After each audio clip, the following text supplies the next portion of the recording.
Hey everyone, welcome to another video. This time I'm playing Unexplored, which is a roguelike, real-time physics-based roguelike made by a colleague of mine and a friend called Joris Dormans, and I think the company's called Ludomotion Games. I might need to check that out, but you just need to know the name of the game, Unexplored. Honestly, I think it's my favourite roguelike slash RPG I've ever played, and so I really wanted to... I've been meaning to make this video for so long. The game was in early access for a while, new stuff kept being added, but now it is fully 100% out, and I can take you through a run-through. You just saw there, this is sort of the setup phase. You choose a character class, so initially you only have one unlocked. I've also unlocked the rogue. Then you can buy some items. You have not much gold usually, at least the starting characters they have don't. So you generally stick with the items that you get given. You can sell them to buy other ones, but like the setup you get given is pretty good. And yeah, this is what the game looks like when you enter. So it's got a really unique visual style that really grew on me, and I've ended up loving. And most importantly, it's this sort of rogue. It's a real-time. Physicsy kind of game, so you'll see that there's a lot of momentum-based stuff involved. The combat is quite physically driven, and it's about where your weapon is on the screen. So you saw when I hit those rats, my sword is sticking out in front of me and my dagger is in my offhand, and the rats take damage if they touch my dagger or my sword. So it's not about, dice rolls happening when I enter the same space as the rats. It's about whether they collide on the screen. And we're going to see lots of physics-based stuff in this video today, in fact. Now, for today's run, I toggled an option in the menu which said add extra puzzles in, and that's because that's my favourite part of the game. So you're going to see lots of levers and weird rooms and traps and things like that, and I'll talk through some of them as and when. Another thing you're going to see a lot of is traversal techniques. So you just saw there I hit a pad on the floor and it let me glide across this dark black space, which actually would have dropped me down to the next floor of the dungeon if I'd fallen into it. And the glide pads are just one way in which Unexplored is able to change how you move around the world. And the reason why that's important is that Unexplored has this system for generating levels, which Joris calls cyclic dungeon generation, and as the name suggests, it generates maps such that you end up going and looping back onto yourself, so there's not as much backtracking as there is in other games. And let me tell you, when it works really, really nicely. Occasionally it clashes with the way that the player might play the game, and like I'm a very cautious player, so I sometimes backtrack just out of nervousness, but the game's flow in particular, like in general, is like really, really nice. So you'll see there I stepped on a trap, which I hadn't detected. The rogue, which is the class I normally play as, has a better chance of detecting traps, but this adventurer didn't quite detect it in time.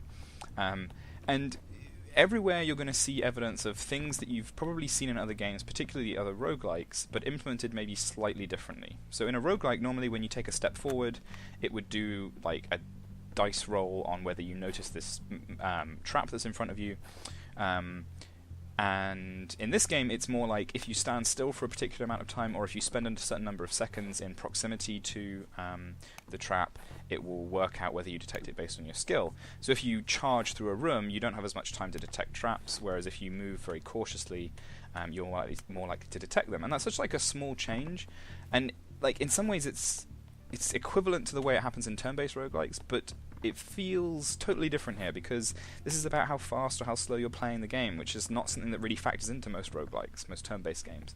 And so I love it. Like just stuff like that is really, really cool. I'm going to read a scroll here to find out what it is. It's a scroll of recharging. And I'm going to read another one which I think is, I can't remember what this is, remove curse, right? So just like in some roguelikes, there are unidentified scrolls and potions, and you identify them by using them. So I threw that potion to get an idea of what it was, but it doesn't have a on-throw effect, so I still don't know what that potion is. You'll see me bumping into chests and barrels a lot. So like I bumped into that chest there and I opened it. The bumping sometimes, sometimes I stumble with the bumping. Like I'll try and bump into something, but I'll accidentally bump into a barrel next to it, and then the barrel will open instead of the thing I wanted to. But in general, it's a really nice way of it's a nice way of like handling that interaction without forcing me to press more buttons. Like, it's a very button-light game. You have the mouse, which deals with the occasional things that you need to do. Left click is primary weapon, right click is secondary weapon, and then the WASD to move around. And it feels quite natural. I haven't played it with a controller. There is a controller mode. I imagine it's pretty good with a controller. It feels like there just aren't... You don't need too many buttons, which is really awesome. These are books. So this book here tells me that there is a necromancer in this dungeon, and it suggests that I find a sword of fire to fight it. You saw me in the previous level. I actually stumbled across a library, which is a certain kind of room that can spawn that had loads of books in it. And one of the things I really like about the books is that they give you... sometimes they just give you general information about the game, like there are giant rats. And sometimes they give you very specific information to this run through the game. So the necromancer appears on this run, but it might not appear in all runs. And so finding that book was like a hint of something that's coming in the future. And yeah, that kind of thing's really cool. In this room, Right. So this is really good. So I've just found a book which has told me that there's a puzzle in this floor, and in order to find out how to solve the puzzle, I should go back to the library on floor 1. And you'll see I found these marble figurines of different animals, and at first I thought they were just worth gold. They are worth gold if you complete the game with them. But actually one of them is part of this puzzle. It's a key part of this puzzle. I actually get trapped in this room here because the only way to leave the room is to wait for the wind to activate the lock on it, which is a little bit frustrating, but it'll give me some time to talk about this puzzle. So this is like a really... like, this is totally optional, but it's so cool how all of this links together. So you find this book that tells you that in the library on the floor above there is information on this secret puzzle that there is somewhere on this floor. And I've just found these marble figurines of animals, one of which was in a chest, another couple were in this room. And later on you're going to see me discover a bunch of pedestals, and I get super lucky. I actually guess, spoilers, at which pedestal is the right one to put the animal on. But like, Unexplored has this all over the place. Like, there's constantly little things that are strewn across multiple floors, or they'll hint that there's a hidden armory on floor 3, but you need to do X, Y, Z to get it, or there's a boss in one place. And I just, like, that kind of stuff is so fun. It's just so fun. You see more of these glide pads here. And this is a book for a puzzle which I actually screw up on. So there was a book and a potion here, and the book actually references a puzzle involving a particular kind of potion, which coincidentally is the potion that I've just discovered, but unfortunately I ruined the puzzle completely. So you can see I found another marble figurine. Another thing I really like about the game is how concisely it gives information. So you'll see when I bump up against some doors, it just pops up a word that says barred or locked. And those two things have different meanings, so it gives you an idea of why this door is inaccessible, but it just does it through one word. And there's a number of examples, I'll show you some other stuff later, of where the game uses very simple on-screen text to convey a lot of information. So you see here I've thrown this potion, and this potion I can now identify as a drain magic potion because I saw it do something. Unfortunately, this was not the room to throw the potion in to solve the puzzle. I was a bit hasty. I kind of suspected that could happen, but that's okay. I'm going to clear out this room of enemies now. You'll see when I sit near the wall, I become hidden, and that gives me like a surprise attack. When like bonus damage, basically. And again, because this is not a turn-based game, it's implemented slightly differently. So the less light you're in and the better you are at hiding, the less time it takes for you to become hidden and the harder it is to detect you. So small, elegant ways of having this system emerge that like is very analogous to how it works in turn-based games, but is like a very natural translation to real-time. Which I really love.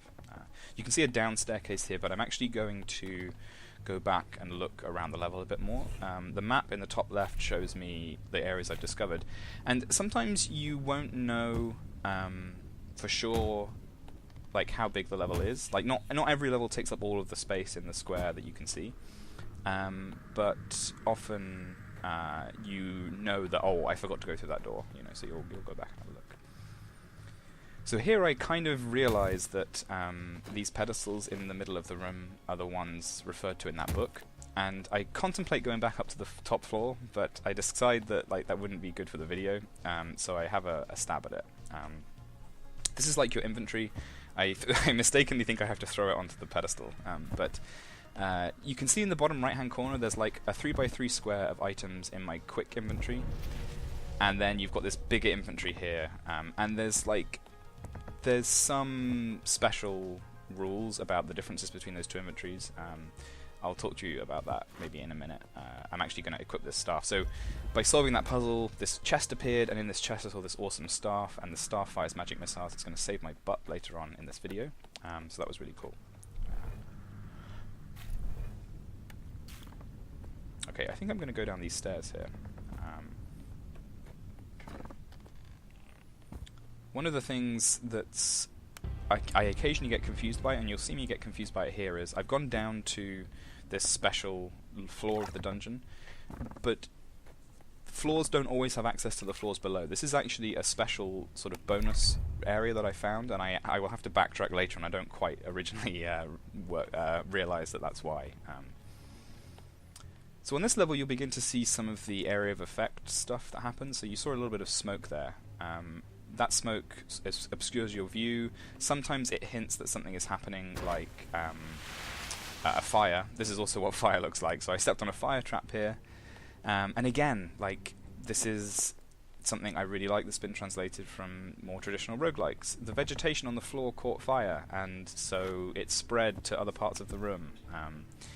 And that's incredibly cool, and it feels very natural in this game, whereas in roguelike sometimes it's unclear what's going on, or it's hard to read the situation, at least for me. Obviously, this is not a slight against the genre. Loads of people love roguelikes, and loads of people are really good at these hard roguelikes, but I never was, and Unexplored makes me feel like I'm good at them, which is really cool. In that previous room you saw me approach an anvil. Occasionally you'll find things in the game that let you upgrade items or do certain things, so we'll see another similar thing later. But the forge let me add a rune that I'd found onto my sword, so it was a fire rune, and now my sword glows in the dark and it does extra fire damage, which is awesome. Unfortunately I'm going to destroy the sword in a minute, but I get something that's cool, I guess.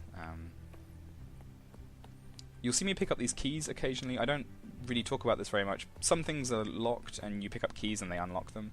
The keys are bound to each floor, so once you go down a floor you might as well throw away the key, which is sometimes a little bit difficult to remember. That chest was trapped, that really hurt. But yeah, in fairness, if you right click on the key you are told which floor you found the key on, which is useful, but it can be easy to forget. I actually backtrack here because I was a little bit scared of what that thing was.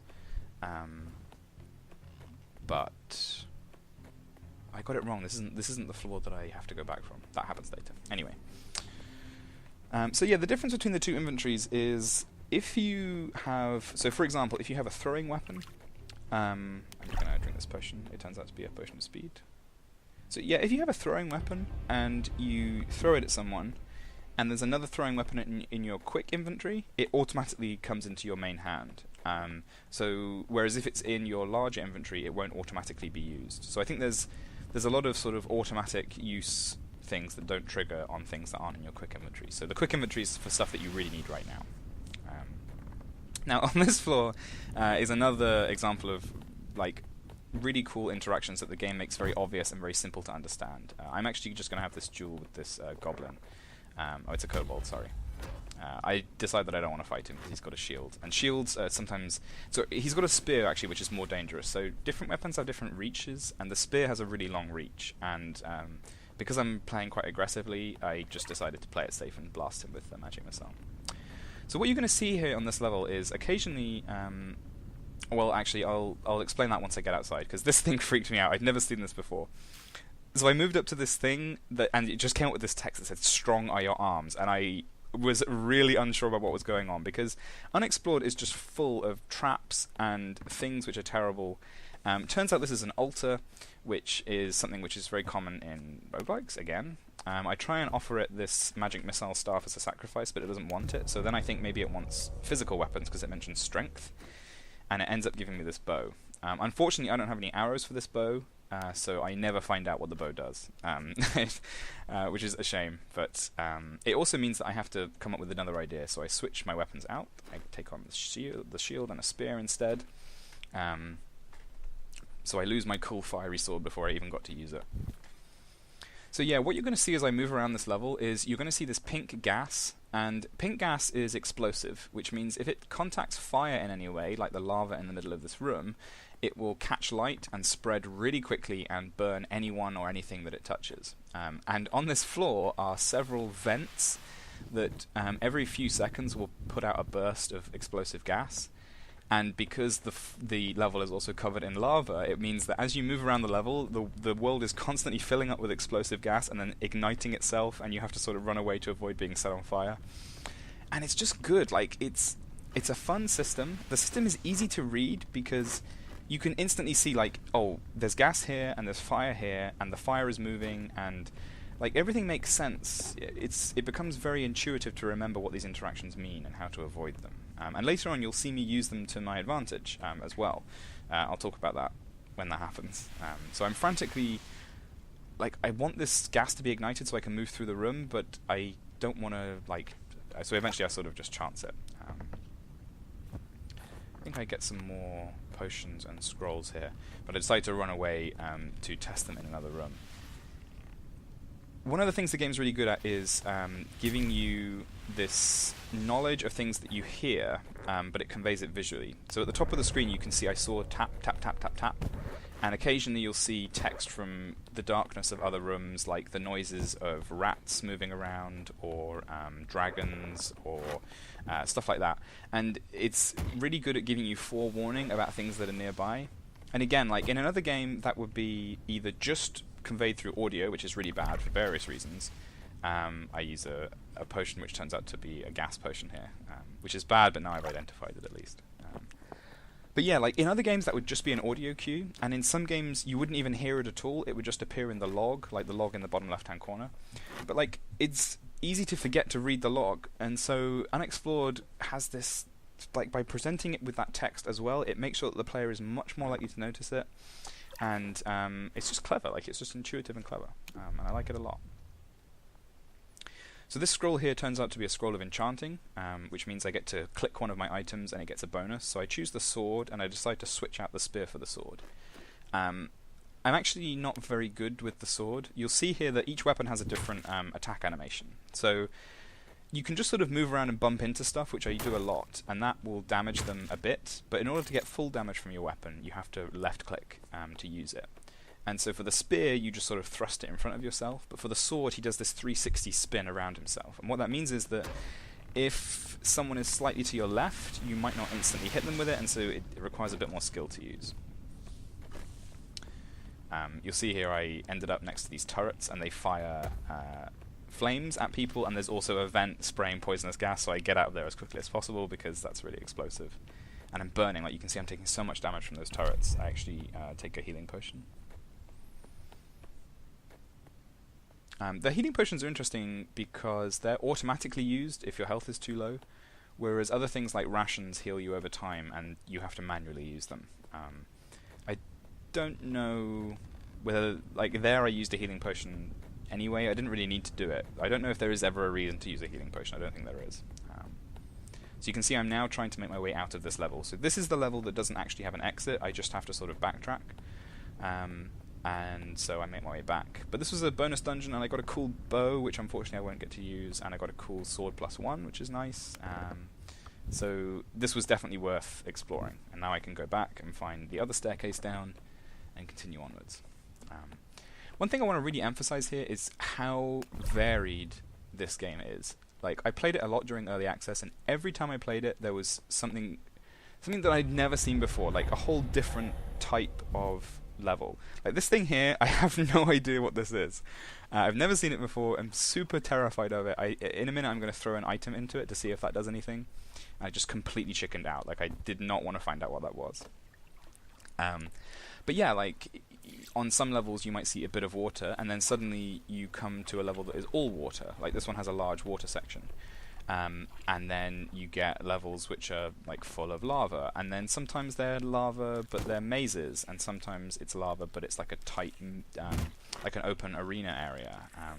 And sometimes there's a huge boss guarding it, and sometimes there isn't, or sometimes there's like a mix of different locations. And like every time I play this game, there's just something that I've not seen before, some new trap or interaction or traversal method or enemy, or there's just like I'm just gobsmacked by how much variety there is in this game. And the thing is, so Joris, who is the primary designer of the game and developer on it, like he's very well known for his procedural generation, and it was sort of supposed to be the game's selling point. I think a lot of the press written about the game mentions it, but like honestly, everything else about the game is just incredibly well designed. I just like the way it has translated a lot of stuff.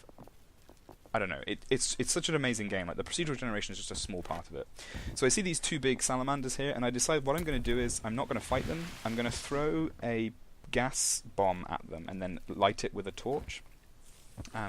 Unfortunately, the gas doesn't last for very long. It immediately like dissipates. And also they were next to water anyway, so they could put the fire out very quickly. So I have to actually fight these guys head on. And I take a bunch of damage from this one.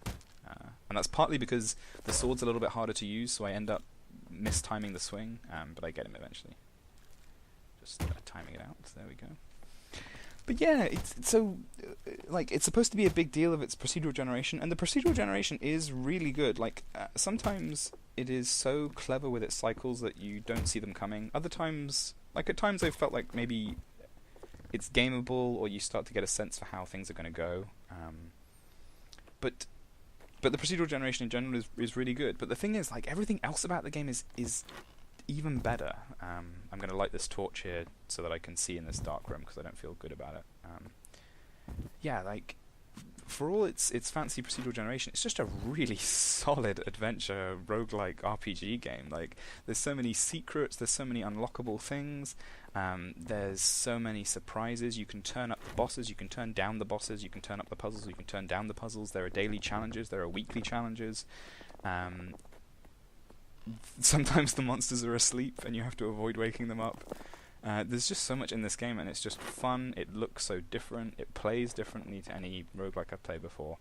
That honestly, I feel like just talking about it in terms of, oh, you know, this has like academic research PCG in it, is just does the game a disservice, because everything else about the game is so fun and cool and different.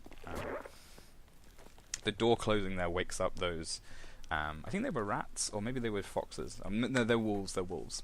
It wakes them up, but I decide to scarper, and you can see I've sort of cycled back round on myself here.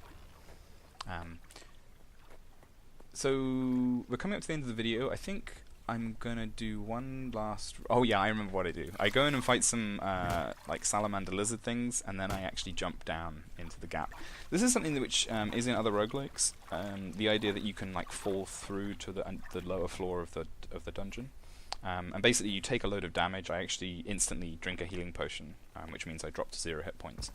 But sometimes you just need to use it as like an emergency escape thing. And that's the other nice thing of like unidentified potions and scrolls is sometimes you're like, well, this is a really bad situation, so I don't know what this scroll does, but it's got to be better than the situation I'm in. And I really like that. And there's lots of cool moments in Unexplored where exactly that happens. So you can see I'm getting a bit low on health. I've still got some healing potions, but I decide to take the risky way out and jump down.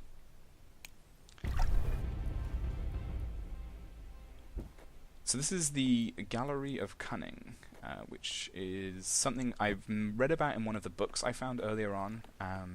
It mentioned there was some. It mentioned there was a room with several pedestals on, and one of them was key, which is a cool puzzle. You can see there's a key sat next to one of the pedestals, so I decided to take that one. I assume it's a clue, and sure enough, the room to the north opens up. So once I've finished fighting these lizards, I can go in there. Nice. Get a free torch. I can't remember what this room has in it. I don't think it has anything interesting. But oh no, it's got 2 potions of strength. They're awesome. So that permanently increases my strength, and I can carry different weapons. The adventurer is already quite strong. Then I just drink a poison gas potion for fun. But we are coming up to the end of the video now. So before it ends, I just wanted to say, please, I highly recommend trying this game. It is one of my favourite games that have come out this year. I think it is just excellent. So I enter this room. I'm not really sure what this particle effect is because I've not seen it before. So I very nervously walk in. Nothing's happening. It's all good. I think it's steam coming from those cauldrons. Anyway, I open up this chest and there is a staff in it and a helmet. So put the helmet on. Now the thing with staffs is that they're unidentified until you use them. And I'm very suspicious of Unexplored because it likes to kill me. So I walk out of the room before using it, and then this happens. I've never seen this happen before. The staff turns out to be some, like, unique, incredibly powerful meteor stick. And it just blew me up. And I was so happy with that. Is the perfect way to end this video of Unexplored. This is the summary. So you can see I didn't score that very highly. I didn't find much gold. And these are all the achievements that you can get for various achievements. And that's Unexplored. Check it out. It's really fun. And thanks for watching.